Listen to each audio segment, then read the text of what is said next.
এদিকে শাহজালাল আন্তর্জাতিক বিমানবন্দরে ফ্লাইট চলাচল স্বাভাবিক রয়েছে। সতর্ক অবস্থানে আইন শৃঙ্খলা রক্ষাকারী বাহিনী নেওয়া হয়েছে অতিরিক্ত নিরাপত্তা ব্যবস্থা। এ নিয়ে আরও জানাতে সেখান থেকে যুক্ত হয়েছেন সহকর্মী নাইম আবির। আবির, এখন পর্যন্ত কয়টি ফ্লাইট চালু রয়েছে এবং কয়টি ফ্লাইট আজকের দিনে আসলে কয়টি বিমান আসলে ছেড়ে যাবে ঢাকা ছেড়ে?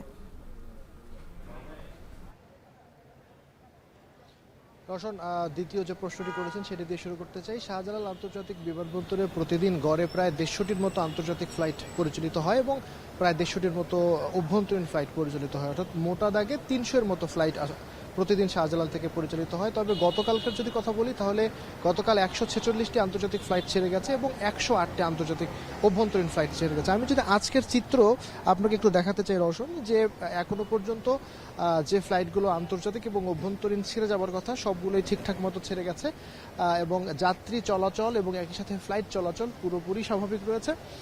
যারা যাত্রী এখানে এসছেন তাদের সাথে আমাদের অনেকের সাথে কথা হয়েছে, তারা যদিও একটু সময় নিয়ে বের হয়েছেন, যাদের ফ্লাইট হয়তো দুপুরে বা বিকেলের দিকে তারাও সকাল সকাল এসে পৌঁছেছেন, যেহেতু রাস্তার বিভিন্ন রকমের জটিলতা তৈরি হতে পারে সেই কারণে কিন্তু তারা আসলে অতিরিক্ত সাবধানতা অবলম্বন করেছেন।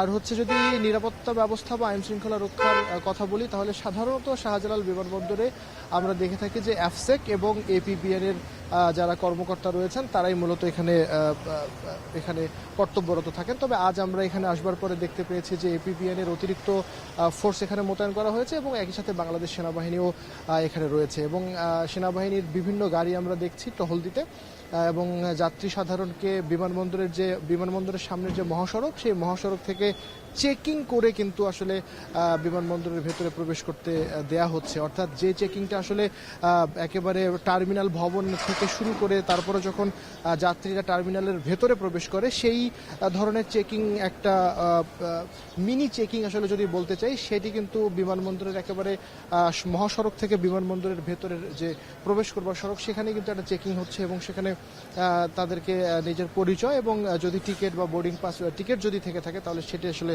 দেখিয়ে তাদেরকে কনফার্ম করতে হচ্ছে যে তারা আসলে যাত্রী এবং তাদেরকে আসলে ঢুকতে দেওয়া হচ্ছে। তো সার্বিকভাবে যদি বলি তাহলে অতিরিক্ত আইন শৃঙ্খলা রক্ষাকারী বাহিনী এখানে কাজ করছে এবং এখনো পর্যন্ত ফ্লাইট চলাচল স্বাভাবিক রয়েছে এবং গতকালকের মতো বিমানবন্দরের নির্বাহী পরিচালকের সাথে কথা হয়েছে, তিনি বলছেন যে স্বাভাবিক রাখবার জন্য যত ধরনের পরিকল্পনা করা যায় সব ধরনের প্রস্তুতি তাদের রয়েছে। তো আপাতত এই ছিল আমার কাছে হযরত শাহজালাল আন্তর্জাতিক বিমানবন্দর থেকে যাত্রী চলাচলের সবশেষ খবর।